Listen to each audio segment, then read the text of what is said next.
So the garden box is 10 feet wide total. It has 2 bays that are 6 feet deep and 4 feet wide. I have a 2x2 square separation that connects in the back. The height of this box is 2.11 feet.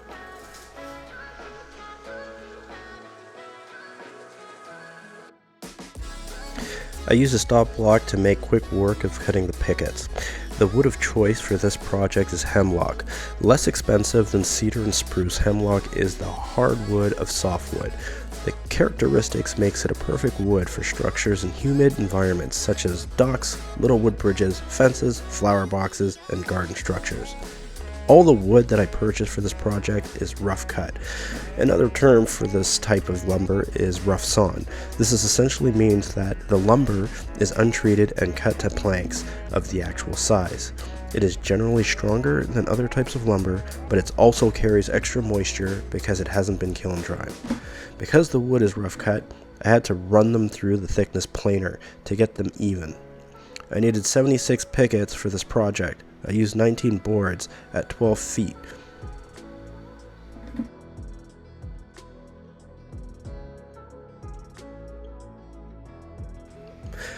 I don't know why, but for some reason, I always get some form of satisfaction running these boards through the thickness planer.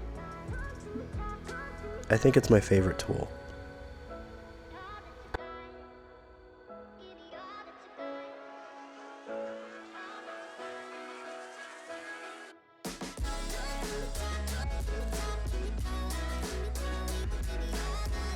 So next, I took all the boards and I ran them through my router table. I used a great round over bit and gave these boards a really nice decorative edge.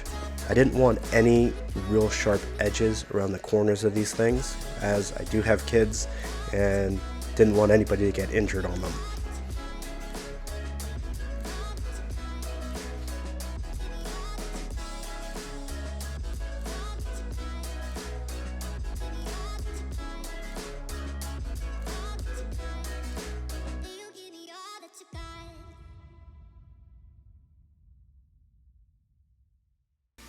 So after doing all the round over, I decided I need to sand. Sand. I wanted to make sure that there was no possibility of anybody having their clothes snagged on this thing, as well as getting splinters and slivers. I just wanted it to be really good and smooth to the touch so that, it's not uncomfortable when working over this thing.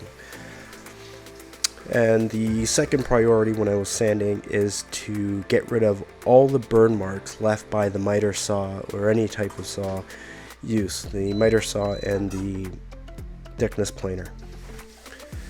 The grit that I used was probably an 80 and then went down to something a little less aggressive, but there wasn't any particular type of finish I was going for. I was just looking to make sure that it was clean and no one would get hurt around it.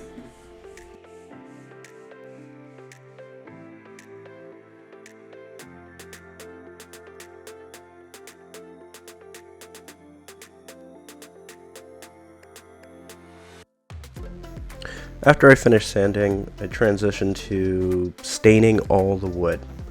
We used a multi-purpose product. It was a stain and a sealer. The color was a light cedar. To be honest, not sure if I liked it, but that's what we used.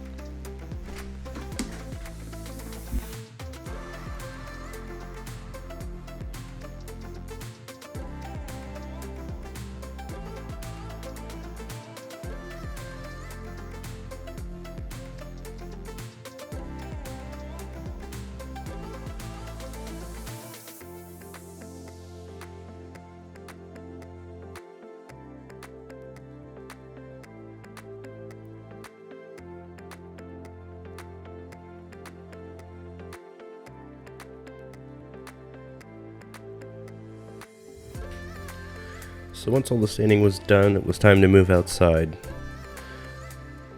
Now, I had to take all the 2x4s and I basically pocket holed them as that's what I was going to do in order to hold the frame that holds the pickets in place.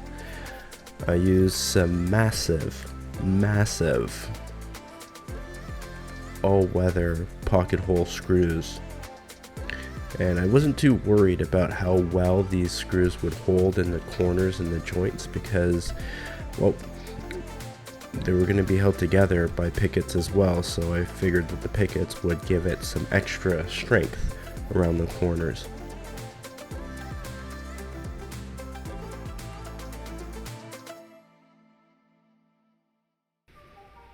I had to assemble the majority of the frame for this under a tent, if you noticed, because this was built in the spring, and as you know, there is a lot of moisture that happens during the spring, and I didn't want to work in a muddy mess.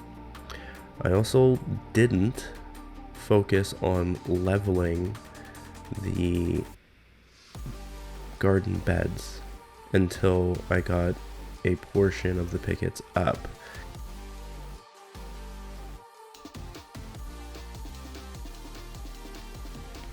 Now with the pickets up at the front, I was able to focus on leveling the bed. So obviously I dug a trench. I used my pocket hole jig, which actually disassembles, and I was able to basically clamp it directly to the board, put some pocket holes in there, and use a clamp it up, drill some holes, pop in some screws, and now I've got a nice little extension at the bottom with the 2x4s. I used gravel to put underneath the 2x4s to keep the bed level. Now I'm throwing a lot of dirt in here. This thing is going to be completely filled with soil, and I don't anticipate this thing moving anywhere.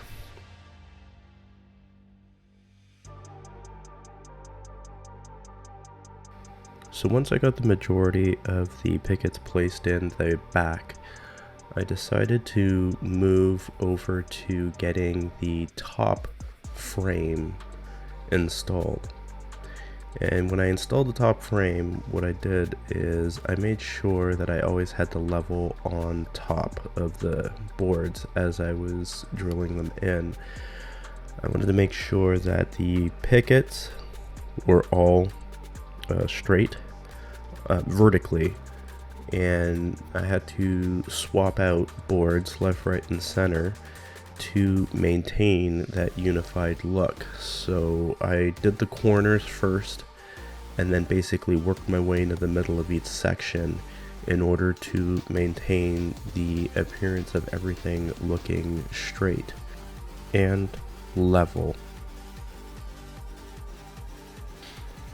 I also paid a lot more attention to the corners as I was loading them up with screws, reinforcing them, making sure that these would not burst or separate.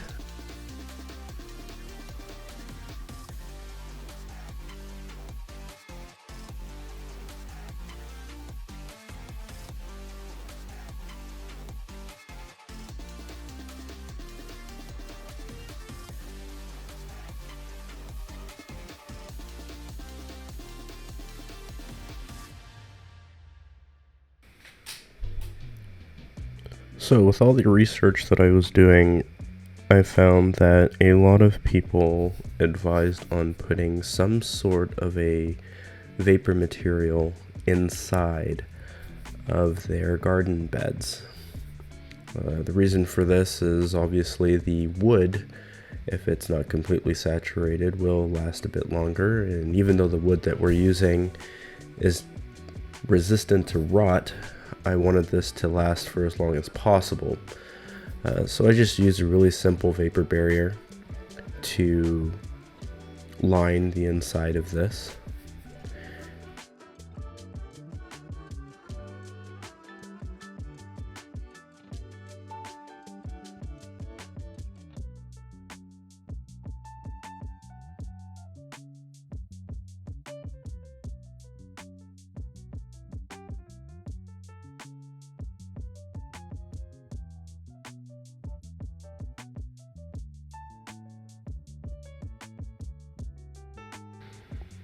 So after finishing with the vapor barrier, I move on to adding the landscape fabric to the inside of the box. Landscape fabric is pretty much used for handling weed control whenever putting down a path and you're putting gravel over top, or you've got something that you just don't want anything to grow around. That's what this is for. You could probably use a black garbage bag or several of them and get the same effect. But I thought, this might be overkill to have a vapor barrier and then to have the landscape fabric. Now the landscape fabric lets water through and the vapor barrier does not. So I thought it would make more sense to have the vapor barrier first, so we protect the wood on the outside. Then we have the landscape fabric on the inside, which will just block out any type of light from hitting the roots, and also giving the box a unified look around the gaps that the pickets have, giving it that nice solid division between the wood and the darkness of the landscape fabric in between.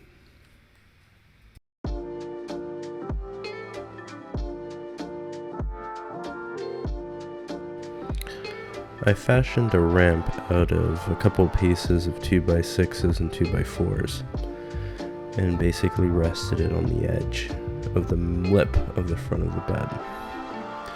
I did notice that it was pushing the bed down a little bit, so I had to reinforce the ramp from the inside.